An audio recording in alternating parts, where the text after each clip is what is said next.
it's not, I think, a matter of if we're going to have a recession. It's just a matter of when we're going to have a recession. And how strong. Yeah. Jumped, like crave for Dubai to live there in an Arabic Muslim country. I would consider you as crazy. Yeah. But it became the reality. So tariffs, I think for US is a great thing. For US. And I think for the world also, like you said, it's going to create more of a independence. This is why Dubai Islands is becoming so freaking interesting for the Germans. Yeah. Why? It's like the Palm in the 2000s.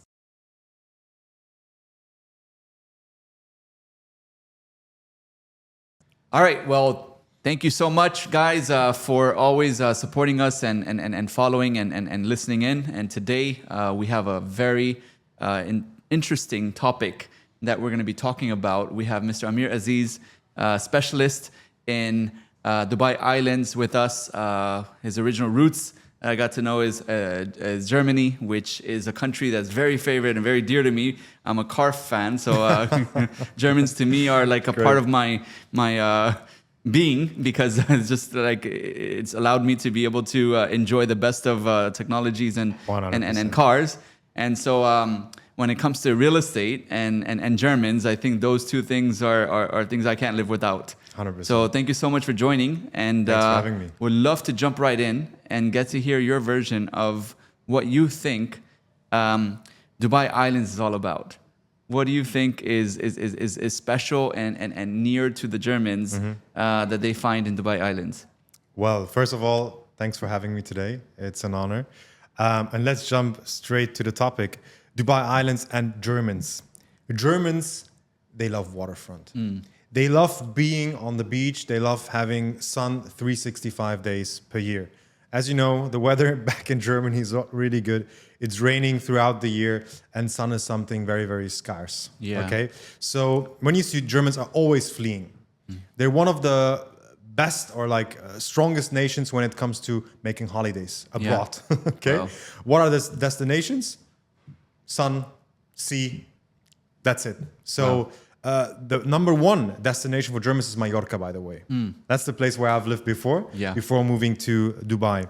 Why? Because it's close to Germany and the weather is spectacular. Same with Dubai.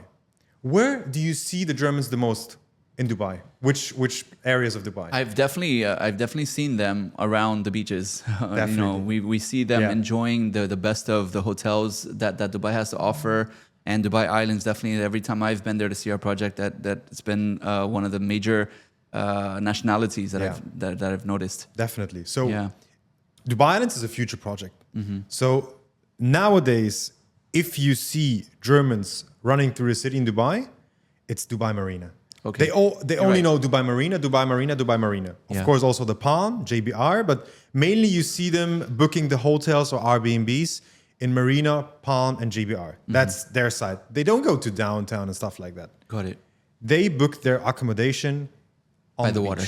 At the water, exactly. Got it. So this is why Dubai Islands is becoming so freaking interesting for the Germans. Yeah. Why?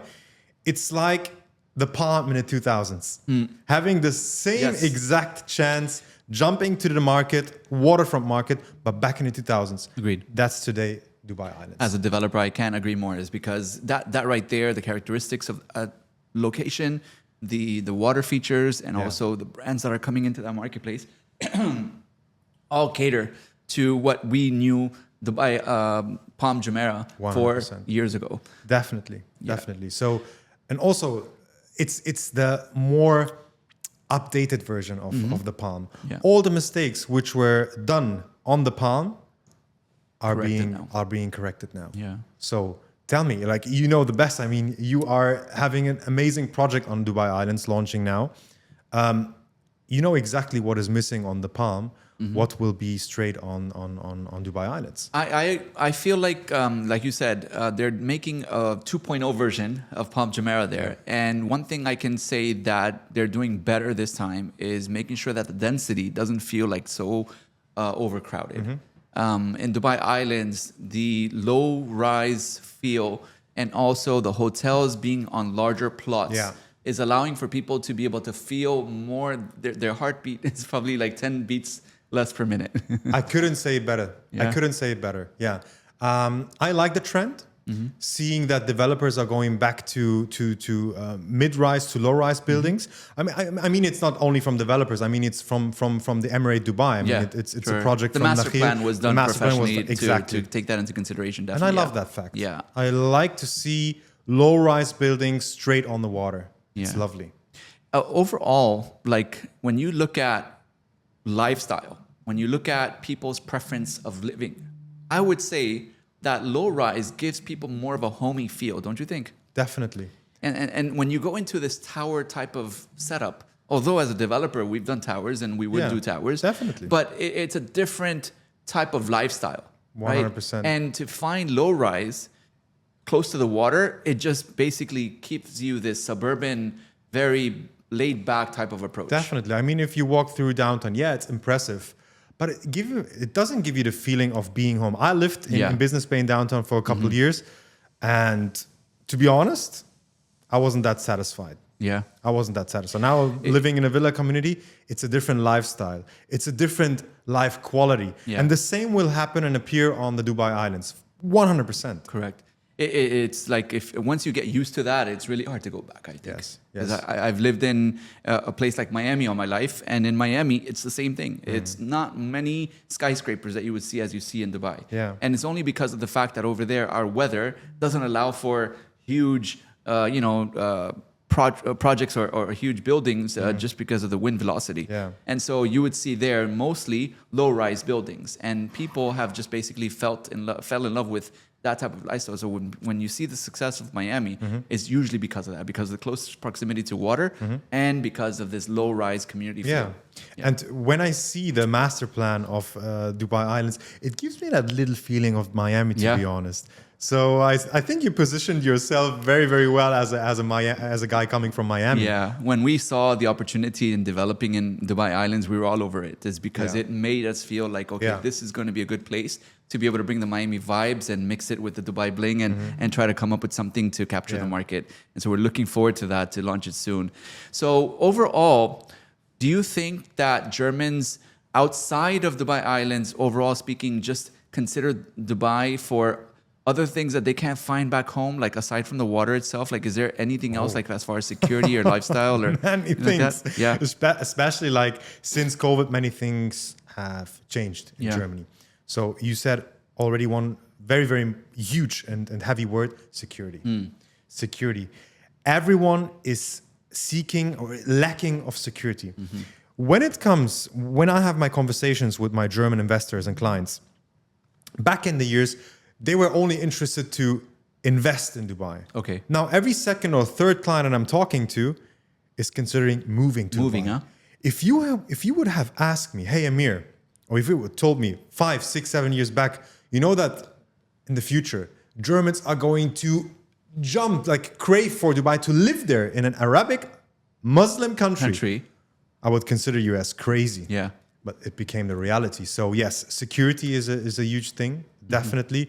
Then cleaning, it's clean. True. Yeah, tidiness, it's clean here over here. If you see the evolution of German cities, of the German major cities, you don't recognize them anymore. Wow. Okay, so it's and Germany is to be known as one of the most advanced countries in the world, if not just Europe, but I would say in the world. Exactly. And if that is the case, then imagine, we're just basically days away to be on top of that list. Yeah. So it's mass immigration. Yeah. What is keeping Germany down at the moment? In my opinion, and it's the opinion of the major population of Germany, the wrong politicians. Who are having the power at the moment. Yeah. Taxes, for sure. And also the political situation with the ongoing Russia-Ukraine war. Yeah. The German politicians are seeking for, they're like screaming for war, which is very scary for the most German people at the moment. Nobody wants that instability and that lack of security for their family and especially in their investments. Now, one thing I heard, I would love for you to help me be able to either tell me if this is a myth or or if it's true, which it relates to German bank accounts. Is it true that you have to pay to put your money in the bank account, meaning that there's a negative interest rate? We had that time where you had to pay negative interest rates on your own money, on your bank account. But that has changed recently. Now you're getting again a positive interest rate on your bank account, on your saving account. But back in the days, yes. Yeah. So many investors were like hiding with their money and trying to invest their money taking abroad. it outside, no? Yeah, yeah. And taxation, is there any type of taxation to take it out then from Germany, from a bank account to UAE? Yes. Yeah. Well, it depends. Okay. It depends. Let's say you're an entrepreneur and you want to get your money out of your company. Yes, for sure. You have to tax it. And Germany is famous for one of the highest taxation rates worldwide. Yeah. So taxation is a huge, huge, huge topic in Germany. Wow. Yeah.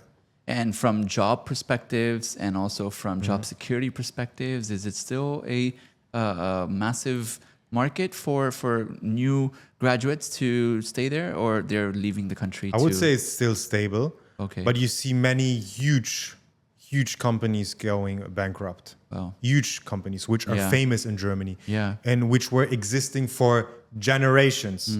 So it's kind of shocking to see what kind of companies are closing. So yeah, I would say it's still stable, but not as stable as 5, 6, 7 years ago. Oh. So that's why also many young professionals are looking for other options abroad, for sure. Yeah. One thing I think that I'm looking forward to one day traveling to Germany for is to be able to get on the autobahns and go as crazy as I want to go. Is that One true? of the least things I enjoy going back to Germany Yeah. is driving a Porsche or a nice fast car on the German Autobahn. Oh, Yeah. that's something that I'm dreaming to one day You have to. be able to do, because have to. that's truly putting the pedal to the metal and It is. testing your car's limits. Landing on the airport, go to the rental car station, Yeah. get a fast car, and Try that's it out. It's insane. It's We lovely. have to do that one time. It's lovely. Yeah. So in Miami, one of the things that has make that market very successful in beachfront properties is the ability to be able to sell a lifestyle within the lifestyle of the beach. What do you think is the most attractive amenities for a German investor in Dubai? Definitely. See, if we see Germans or any type of person who's able to invest in Dubai, of course, it's a wealthy person. What is the lifestyle of a typical wealthy person? It's shopping, being on a yacht, being on the water, playing golf, Yeah. fine dining in the best restaurants, in the best hotels. And we've got it all. We've got it all on the Dubai Islands. And this is what's missing on all the other places in Dubai, the waterfront places. Yeah. Tell me one island, maybe worldwide, which is having Everything in that two one golf package. courses. Not only one, no, 2 golf courses, 18-hole, 9-hole golf course. Me, myself, I play golf. Do you? Yeah? No, I haven't picked it up yet. I'll embarrass myself do if I ever do it. We'll do that. No, it's fine. It's fine. Yeah. But come on. Yeah. Almost every wealthy person is playing golf. Yeah. It's peaceful. So It's definitely, especially if you can be close to the water and playing golf, it's therapy. It's not just a sport. that's the point. So Yeah. when it comes to lifestyle points, I don't know any other place in Dubai or even in the world which has got that kind and that amount of amenities like Dubai Islands. Yeah. A Dubai-sized mall, Yeah. Huge mall coming there. 2 golf courses, 9 marinas, 21 kilometers of waterfront, of beachfront, Yeah. 86 5-star resorts. And the best restaurants of the city are where? We're going to be there. The best clubs, the best bars, yeah. the best beach clubs. It's all located on the 5-star resorts. Correct. So this place is going to be, in my opinion, by far one of the best places in Dubai, in the whole country, in the whole region. True. I couldn't agree with you more, because it's not... A lot of other cities had to cater as they grew. But here, their whole plan from day one was to be able to find this lifestyle, beach, luxury visitor and also resident, and then cater to them and then specialize in just that. And then still being close enough to the city, yet feeling once you get there, that as if you're not anywhere close to it. Have you seen the news from the RTA? Yes. With the bridges. The access, yeah. Wow. That's going to be a game changer. Absolute game changer. Wow. The access to be able to go north and south without having to have bottlenecks through the bridges that are there now It's going to be tremendous. And we're going to have pathways for cyclists as well. That was surprising. And so much green space. Yeah. Have you seen the master plan? I'll definitely put that on the podcast to be able to see that site plan for Dubai Islands. That where there's so much green space dedicated to each building, so that you don't feel like you're just in this concrete jungle at all. If you know the Dubai 2040 master plan, Dubai Islands is one of the most important projects of the Emirate of Dubai. Yeah. Because the plan is to increase the greenery or the green area by 60%. Yeah.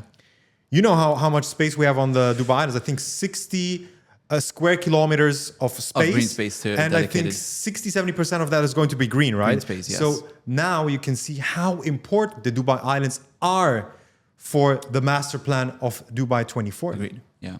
It definitely is going to be something to look forward to.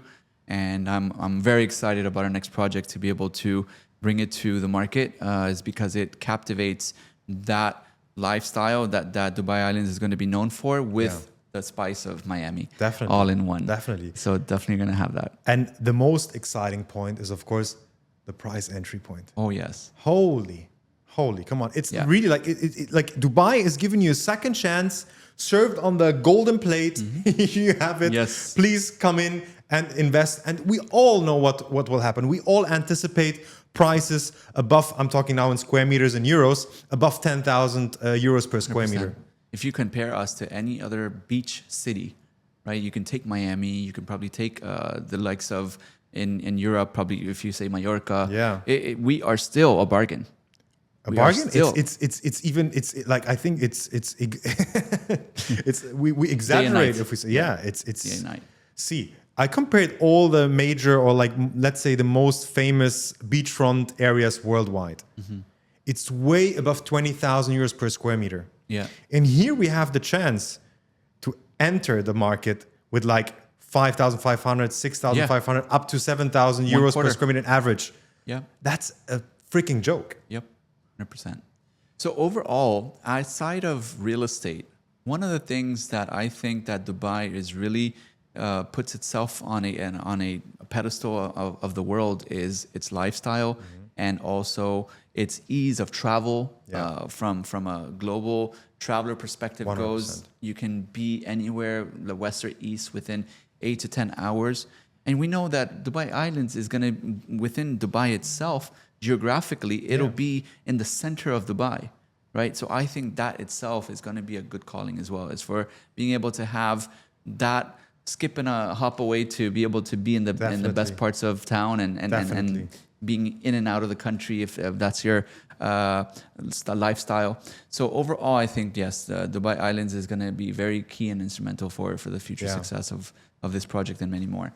And what else are you excited for? What else are you excited for this year to be able to see come to life in Dubai? In Dubai, like in general? Yeah. Well, I'm also waiting and I'm very excited for the Moon Resort. Okay. It's still like in the making. Many rumors are going on. This is something what I'm really waiting for. Yeah.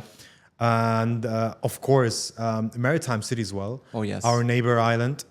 Also very interesting. It's smaller, it's more private, and it's for the people who still love skyscrapers. Correct. Yeah. It's skyscrapers on the beachfront. Exactly. Yeah. So that's also a community what I'm really excited Nice. for. Yeah. Overall, I like you said, anything close to the coast is going to become, if not already, a trophy property. Definitely. Well, people would want to be there. If not, That's my focus. If not now, then in the future, it's going to be on their dream and bucket list. That's my focus for my investors and for my personal investments. See, I compare the real estate market of Dubai with the crypto market. Okay.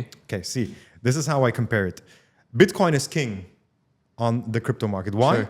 It's scarce. Yeah. Only 21 million coins, right? Yeah. So, it's the same with the coastal line of Dubai. The coastal line is scarce. At a certain point, the last plot is being sold and developed, right? Exactly. So it's scarce. Yeah. But the rest of the city, you see, if you open Google Maps, you see how much space and There's how much enough to go desert around. we have. So it's the same with Years like of a development shitcoin. opportunity. Exactly. Yeah. It's like it's the same with the shitcoin. Yeah. unlimited coins on the market. Agreed. Or with the dollar or with the euros. Yes. They just print it. Yeah. As they wish. So Yeah. this is the same risk what you're going to have if you own a property in the desert, or let's say in the center of the city. Mm-hmm. You're going to compete with 100,000 of other market competitors. Yeah. But that's not the same for owning a property on the coastal line. You're right, because it's scarce, and real estate is all about scarcity, supply and demand, and you know that they can't replicate beachfront.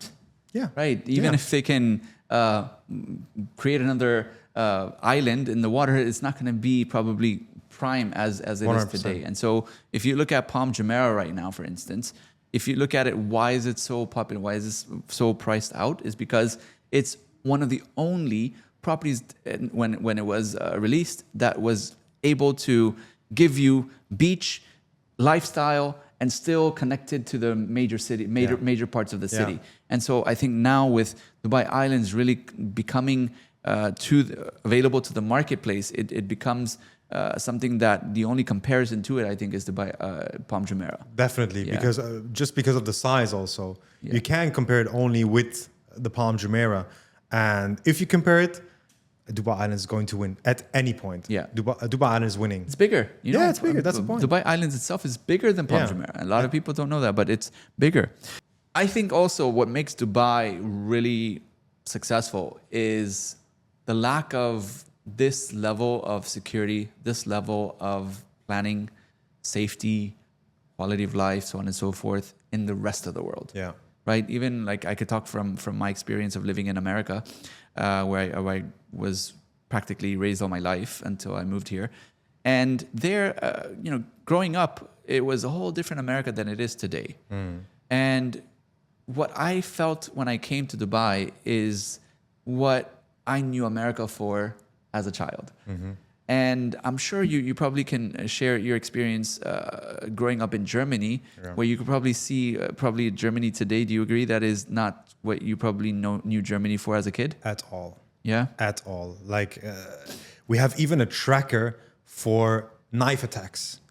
Daily, you see many knife attacks in Germany. Daily, on a daily basis, which is so sad and frustrating. And this is what people are talking about in Germany. All my investors, they're, sorry for my French, they're like puking. They're like, I can't take it anymore. Yeah. I can't recognize my own country. So, they're forced to leave their country to a Muslim Arabic place, which is, I mean, I like couldn't you were imagine. telling me that, like, if you would have told me even 5 years ago, not even too long ago, 5 years ago when I first moved here, that people would consider at the rate that they're considering today to move to Dubai from all over the world, especially places from the West, I'd say no way. Yeah. Right? Why would they leave that level of certainty, freedom, and freedom of speech, freedom of whatever they want to do, and to come to a country where they're not as liberal.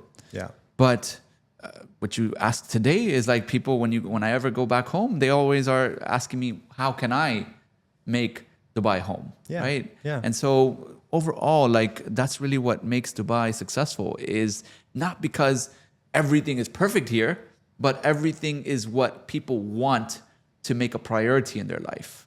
I couldn't say it better. Yeah. I couldn't say better. Like, I could open up an agency for helping people to migrate to Dubai.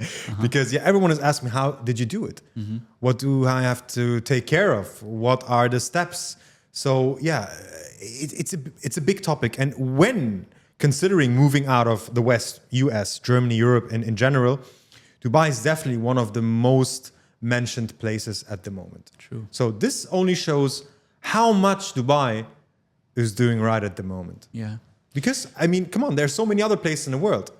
Myself, let's talk about yourself and your family. Could you consider or imagine to live at any other place than Dubai? Yeah. Here, cost of living wise, I used to think that it would be a fortune to live here. This is before I moved. But when I go back home now to Miami, I feel like it's more expensive in Miami. What do you think about the comparison of cost of living from here to Germany? Depends. Well, I was born and raised in Munich. Munich is the most expensive city in Germany. It's almost the same. I would say. It's almost the same. But when considering how much taxes you pay on your income, agreed. Yeah, if you put tax into it, yeah, then I think the West is far more expensive. 100%. Yeah. And from a business perspective, before, when I first got here, I felt like I would need a local partner. I wouldn't be able to open my own bank account. I'd be restricted in the types of businesses I can be involved in.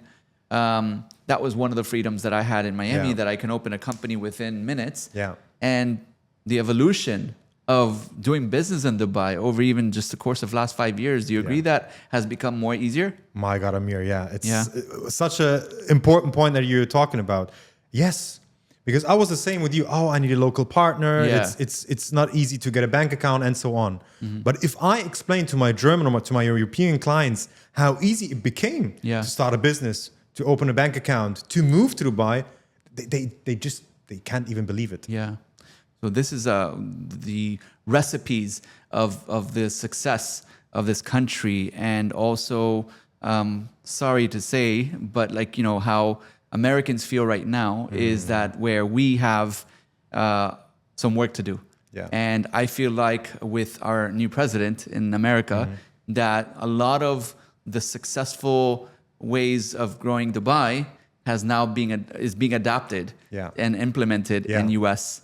And that is really, I think, what people want. People are tired of just having freedom, but then not the rest of the necessities of life, which is security and economical strength and ease of being able to live their life and so on and so forth. But overall, right now, I think globally, the world is going through a renaissance. The globe is going through a way of being able to just learn what is really important rather than just freedom itself. Exactly. And with the recent news of tariffs and all the other changes that U.S. is trying to implement within its own system and government, I think it's a very interesting time to be able to see what's going to happen.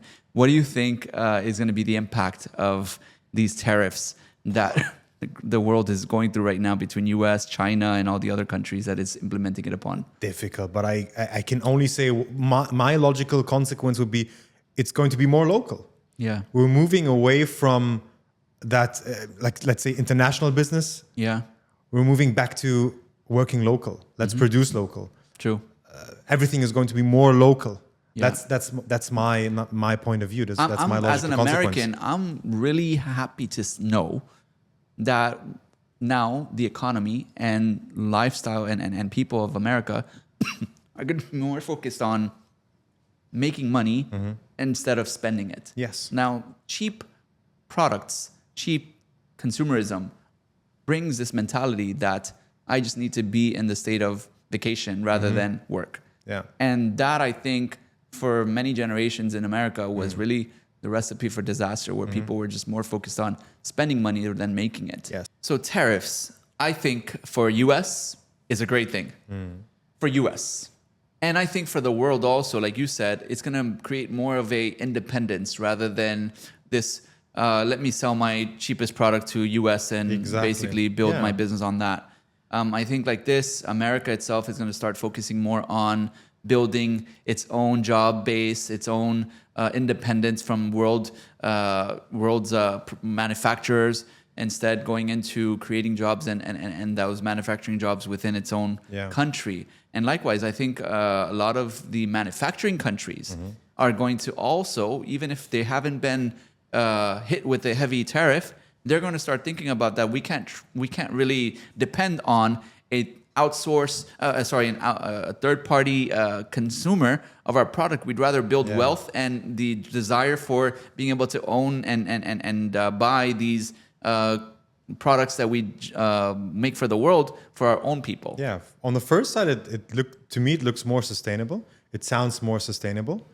But on the other hand side, I would be scared that we fall into a deep recession because people are not spending money. And this is how our economy was being kept alive. True. Because people were spending money, like consume. But if that stops radically, I'm scared that we're falling into a deep recession? What's your... So one of the tickers that I follow that allows you to be able to understand the stock market in a whole is the VIX. If you look at the VIX, what's going on in the market today is a replica of what happened right before COVID and what happened in 2008. So it's not, I think, a matter of if we're going to have a recession. It's just a matter of when we're going to have a recession. And how strong. Yeah. Because overall speaking, recessions are part of the cycles of economies. It's not something that we should be afraid of. We should welcome, is because that allows for deals to be had. That allows for us to be able to kind of make it affordable again to enter into the marketplace rather than just continuously not. Like real estate can't just always do this. Never. Right? I mean, overall, in the grand scheme of things, yes, it becomes more and more scarce. So yes, if you look at the charts of any real estate market, you'll see that over time, it will do that because of inflation and also because of scarcity and so on and so forth. But in smaller time periods, which I'm saying between 1 to 10 years, you'll see that it does have some plateaus and it does have some declines. Absolutely. And those allow for new buyers that have been sitting on the fence to jump in now. So many people I know back home in US that didn't buy over the last 24, 36 months. Why? Is because they said the interest rates are too high. But now, with the way that the market is, these people still have the discipline. They're still hardworking. They're still very, bullish about growing their family and investing into real estate and so on and so forth. Now, all of a sudden, those buyers will come into the market that were never able to do so before because interest rates all of a sudden now are becoming affordable. Yeah. So overall speaking, I think it evolves the real estate markets. And for Dubai, I feel like this is going to be a true test of its resilience through this time. Very good point. It's not something that's going to basically, we will see, right? Just like what COVID did for many, many economies, many, many countries. It proved to the world that we have our shit together, basically. Excuse my French. But it will basically do the same thing for our economical strength. Yeah, this will be a challenge for sure. But I think it's good. It's a good test. It's a good challenge for Dubai and for the real estate market for Dubai. And in my opinion, the real estate market definitely needs to mature. I think if we continue with that kind of prices rising like crazy, it wouldn't be sustainable. True. So yeah, we definitely need a maturing market. And I think with going on right now with the tariffs of Donald Trump, I think that's a good challenge and a chance to show the world how mature Dubai really is. Exactly. Right? Yes. I feel like this is, the greatest of fighters and greatest of athletes and the greatest of talented people in the world, they look for a challenge. Yes. Right? They don't want just life to be status quo. They don't want just to be normal. No. They want to make sure that they have some type of challenge to be able to shine, to be able to show their true strength and their expertise. And I think this is our time to shine. I think this is the time for Dubai to be able to show that the world is of no competition when it comes to everything that Dubai has to offer. I couldn't say it better. Yeah, I think it's a big chance for all of us. Are you worried about Germany to be affected by the tariffs? Definitely. Europe in general. Like let's talk about Germany in general. It's what is the strongest industry in Germany? It's auto, the automobile industry. And now with like all those tariffs going on, I see a big challenge. And also, if you see now the past with our industries, especially with the automobile industry, it was going down anyways. So I'm very, very, very curious and interested how Germany is going to handle this and how the big companies, the big players of Germany are going to handle this. Let's see. I think the cards, this is how we say it in Germany, the cards will be mixed again. So let's see how the political but also economical chess field is going to be designed for the future. Very, very interesting to watch. But I really can't. But I'm worried for sure. Yes, I do. Yes. Do you think that I feel that where we will see a dip is in probably tourism in Dubai?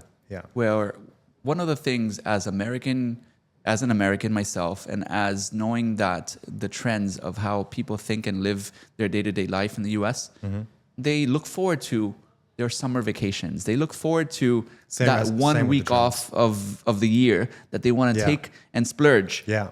And when they come to find out after months of working hard that there's not money left to be able to take that vacation is when I feel like we're going to start to see the pinch come our way.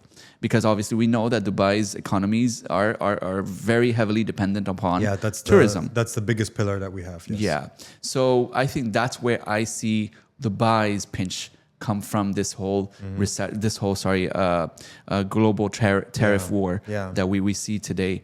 But aside from that, like I said, in every other part of the world where they're going to have benefits of people sitting on the fence jump in, we're also going to see a lot of people now, if we do sustain and be able to show the world that we are resilient through these challenging times, that people are going to be more curious to know that how is Dubai able to weather the storm? Yeah, I think even the biggest haters, or let's say the people who are doubting Dubai the most, you can shut them off. Yep. That's the chance. That's the time where you can shut them off. Yep, exactly. And so this is a really interesting time.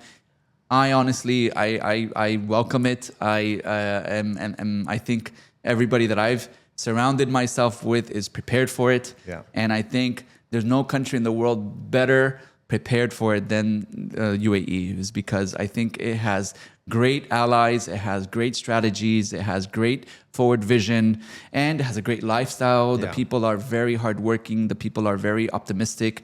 They believe in the future of this country. And I think that itself, the positivity that's going to be around the streets of Dubai during this whole global chaos of taxation and tariffs, then I think this is probably going to be the place where people are going to want to basically be for positivity and future opportunities. I see like the winners in life, okay? Let's say the people who are producing something and not only consuming. Those people are being attracted by Dubai. Yeah. For sure. Dubai is a place, if you don't work, if you don't bring something on the table, out. Yeah. Opposite with Germany. True. You're welcome. Just lay down on your lazy skin and welcome the money from the taxes. Welcome the money coming in. Yes. It's the social system with Germany, it was good back in the days because it was really taking the weak ones. Yeah. But sometimes you have no chance and you're coming into a stupid situation, a hard situation, okay? But right now, this kind of social system is being abused. Mm-hmm. It's being abused. And people are, they're really starting to think about, is it really worth it to work? They start making the calculations. Okay, I have 2 children, I have a wife, and I'm the only one who's bringing money on the table, okay? Yeah. So let's say the father is working, okay? And he's seeing what he's getting from his work, what kind of salary, let's say 3,500 euro net, and what he would get from the social system if he would stop working. True. It's almost the same. Is it? Yeah, it's almost the same. It was in the US. Then what happens? Okay, I stop working legally. Under the table. Under the table. So double income. Yeah. And this is the problem what we've got in Germany. I remember that in COVID, that's what happened in the US. People stopped working. They didn't want to go to work. They were making more money staying home, staying unemployed, than to getting up and going to work every day. And this created a society of, just like you said, laid back laziness, that I'll just collect my unemployment check. Yeah. And this mentality we have in the West right now. This is the mentality, what I can see with the people of Western Hemisphere. Mm-hmm. This laziness, like, I'm safe anyways, no matter what I'm doing. True. Overall speaking, I think we're in a great place. One of the things that I'm also forecasting is that countries that have been hit hard with high tariffs, they're going to start looking for places to be able to move their manufacturing. Yeah. If not US, maybe other countries like UAE. Yeah. Where it's only 10%. Yeah. Right? So I think this can also be an opportunity for those countries that have double-digit 40, 50% tariffs to start thinking about, okay, let me just go to UAE. I can live my life. I can sell to the US and make the same product, which I'm an expert in making, 100%, and being able to sell it to the US for less. I think that's also going to be an opportunity that we can look forward to. Definitely. Also, you see that the UAE is trying to bring industries here to the country. For example, the best point is with Taiwan, with the chip, with creating chips. They are in talks and big talks to bring the industry and all the factories here to the UAE. Yeah. I That think will that's be a a recipe big game for. changer. I think that's a recipe for success with 9% corporate taxes itself. I think that, and then having all these large free zones, the access to transportation, a thriving local market, thriving supply chain to be able to serve within the GCC, and then also having good ties and relationships with the US. I think that right there, I think is going to be something that UAE definitely should and will and take people benefit are of. recognizing that and seeing that, smart people. So I see the forecast, my personal forecast for the UAE is positive throughout throughout the way. I'm all in. Yeah. Are you? I am. Awesome. 100%, 110%, my friend. Awesome. More and more every day. And the more that we talk about it, I think this allows us to be able to build a acceptance. Yeah. Right? Some people want to ignore it. Like I know that in real estate and maybe even developers, which are my friends, that they don't want to talk about the dip. They don't want to talk about market slowdown. They don't want to talk about the fact that this will and can affect our local marketplace. But I think the more you accept it, you basically build a strategy to be able to overcome it. And this, the faster you'll be able to basically hit the bottom and then make your way back up again. Yeah. That's all about life. Yeah. That's all about life. True. Well, it was really great talking to you. It was really good to get to understand what Germans like and love about Dubai and what they are looking forward to perhaps from our project and others in Dubai Islands. And I would love to basically invite you to our launch that we're going to be having for our project next month. Very excited. Where we're going to be launching our premier product to be able to bring Miami vibes tied with Dubai's bling and all in one place and close to the water, so that we can try to make Germans and Americans and all investors from all over the world to consider an investment with us. And I think we're in interesting times, and surrounding ourselves and with positive people and movers and shakers like you, I think is going to be what is the recipe for success for us and for everyone that's trying to make it big in Dubai and in the real estate world. So thank you everyone for listening in. Go ahead and comment below, like, follow, and stay tuned for our next episode soon. Take care.